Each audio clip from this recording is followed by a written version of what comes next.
सोचो एक ऐसी दुनिया जहां सिर्फ रेप्टाइल्स राज करते थे। विशालकाय जीव फर्न और ऊंचे ऊंचे पेड़ों के बीच घूमते हैं। इन्हीं में से एक हैरान करने वाला ग्रुप है हेड्रोसॉर्स। ये अपने अलग डक बिल्ड स्नाउट के लिए जाने जाते हैं। हेड्रोसॉर्स बहुत बड़े होते थे, मतलब एक स्कूल बस के साइज के। ये 2 पैरों पर चल सकते थे या 4 पर। इनके फॉसिल्स डायनासोर्स के एक सफल ग्रुप की कहानी बताते हैं। हेड्रोसॉर्स हर्बीवोर्स थे, मतलब ये पौधे खाते थे। ये झुंड में रहते थे, बिल्कुल आज के ज़ेब्रा या वाइल्ड बीस्ट की तरह। ये हैरान करने वाले डायनासोर हमें एक खोई हुई दुनिया की एक झलक दिखाते हैं। हेड्रोसॉर्स बहुत ही इंप्रेसिव जीव थे। उनका साइज और बनावट उन्हें लेट क्रिटेशियस लैंडस्केप में सबसे अलग दिखाते थे। एक बस के साइज के डायनासोर की कल्पना करो, जिसके पैर बहुत ताकतवर हों और खोपड़ी एकदम अलग। यही है हेड्रोसॉर। ये चरने और तेज गति से दौड़ने दोनों के लिए बने थे। उनके शक्तिशाली पिछले पैर बताते हैं कि वे कई शिकारियों को भगा सकते थे। उनकी मजबूत पूंछ संतुलन और स्थिरता प्रदान करती थी। हेड्रोसॉर की सबसे खास विशेषता उसकी खोपड़ी थी। उनके थूथन छपटे और चौड़े थे, जो बत्तख की चोंच जैसे दिखते थे। इस अनोखे अनुकूलन ने उन्हें पत्तियों और शाखाओं को आसानी से काटने में मदद की। उनके जबड़ों में सैकड़ों दांत थे, जो एक पीसने वाली सतह बनाते थे। इससे उन्हें सख्त पौधों को चबाने में मदद मिलती थी। हेड्रोसॉर शाकाहारी थे। वे अपना पूरा दिन हरे भरे प्रागैतिहासिक वातावरण में भोजन की तलाश में बिताते थे। उनके बत्तख की चोंच जैसे थूथन और खास दांत पौधों के लिए अनुकूलित थे। वे फर्न, कॉनिफर और फूलों वाले पौधों को खाते थे। उनके मजबूत जबड़े सख्त वनस्पति को भी संभाल सकते थे। झुंड में घूमते हुए वे शाखाओं को नंगा कर देते थे। उनका पाचन तंत्र पौधों को पचाने में कुशल था। उनके आहार ने पारिस्थितिकी तंत्र में महत्वपूर्ण भूमिका निभाई। हेड्रोसॉर के जीवाश्मों की बहुतायत उनकी सफलता दर्शाती है। हेड्रोसॉर सामाजिक प्राणी थे। वे आज के ज़ेब्रा या वाइल्ड बीस्ट की तरह झुंड में रहते और यात्रा करते थे।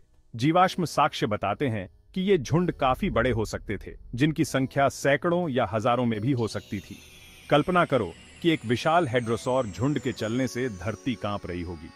यह नजारा विस्मयकारी और थोड़ा भयावह दोनों रहा होगा।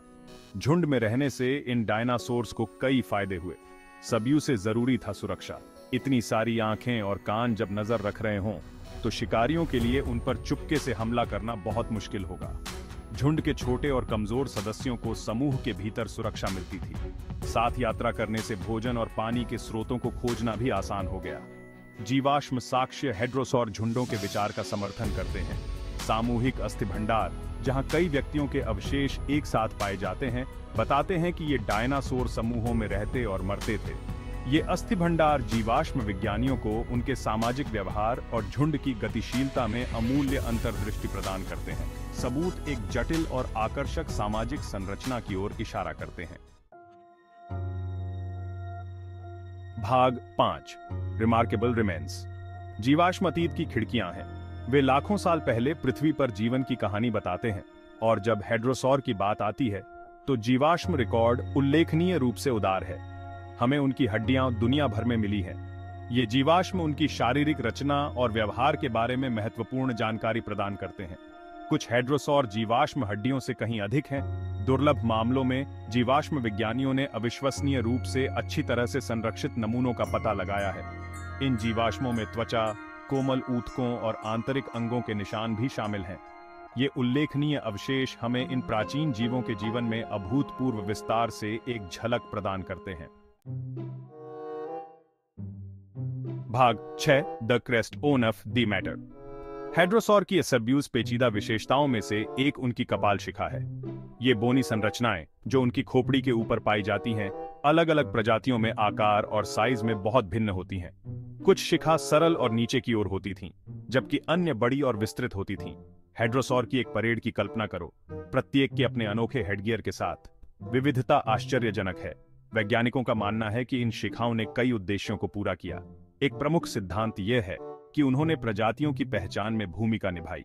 जिस तरह आधुनिक पक्षी एक दूसरे की पहचान करने के लिए पंखों और गीतों का उपयोग करते हैं, उसी तरह हेड्रोसॉर ने अलग अलग प्रजातियों के बीच अंतर करने के लिए अपनी शिखा का उपयोग किया होगा। संभोग के मौसम में यह विशेष रूप से महत्वपूर्ण होता। शिखा का उपयोग प्रदर्शन के लिए भी किया गया होगा। शिखा जितनी बड़ी और विस्तृत होती थी, व्यक्ति संभावित साथियों के लिए उतना ही अधिक आकर्षक होता होगा। यह आज कुछ हिरण प्रजातियों के विस्तृत सींगों के समान है। शिखा चमकीले रंग की या पैटर्न वाली हो सकती थी, जो उनके दृश्य आकर्षण को और बढ़ाती थी।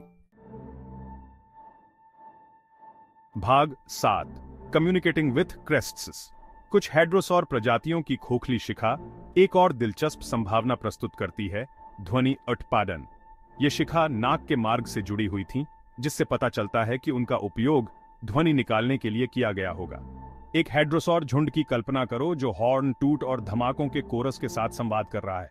हवा उनकी पुकारों से भर गई होगी। वैज्ञानिकों ने यह पता लगाने के लिए सिमुलेशन किए हैं कि इन शिखाओं ने किस तरह की आवाजें निकाली होंगी।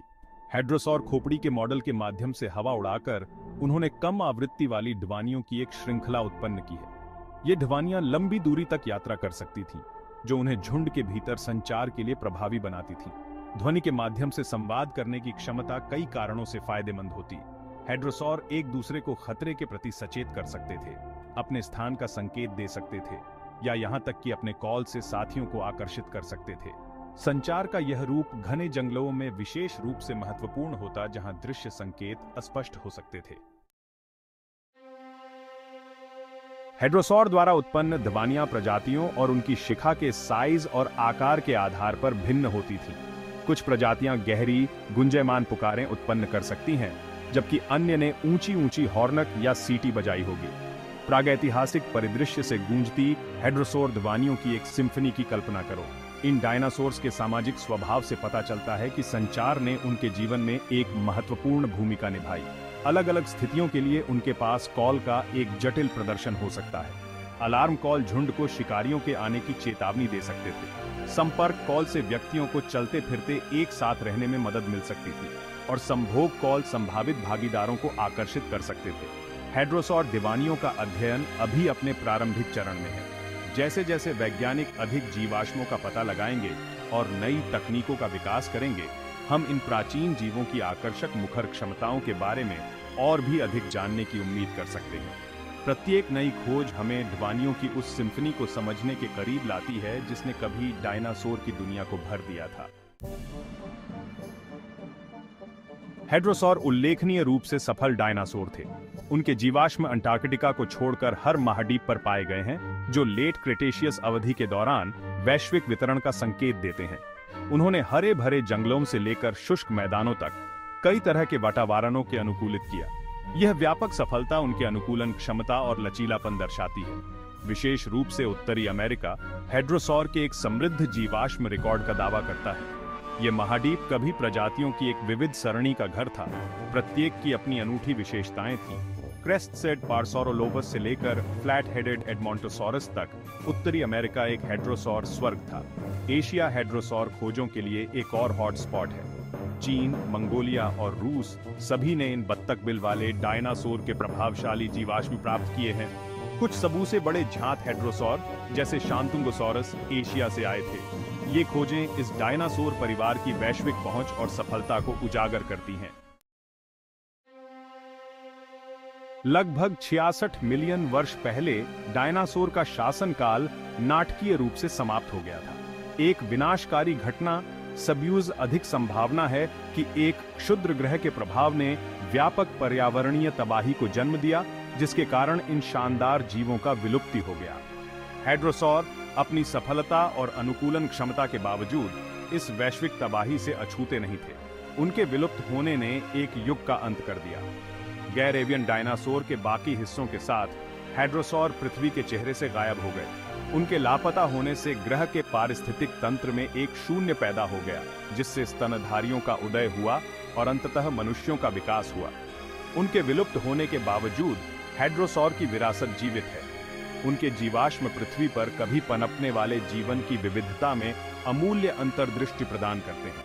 वे हमें अनुकूलन की शक्ति और वैश्विक परिवर्तन के सामने जीवन की नाजुकता की याद दिलाते हैं।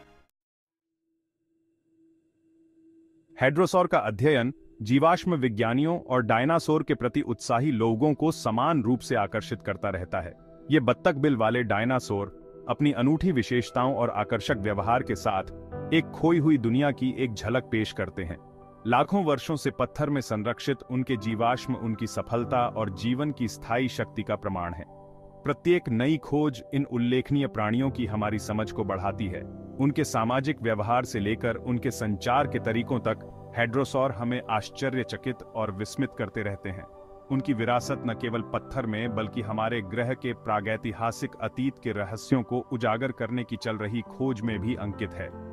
जैसे जैसे हम जीवाश्म रिकॉर्ड का पता लगाना जारी रखते हैं, हम हेड्रोसॉर और उस दुनिया के बारे में और भी रोमांचक खोजों की उम्मीद कर सकते हैं। उनकी कहानी एक अनुस्मारक है कि अतीत वास्तव में कभी नहीं गया। यह प्राचीन प्राणियों की हड्डियों में जीवित रहता है, जो खुदाई और समझने की प्रतीक्षा कर रहा है।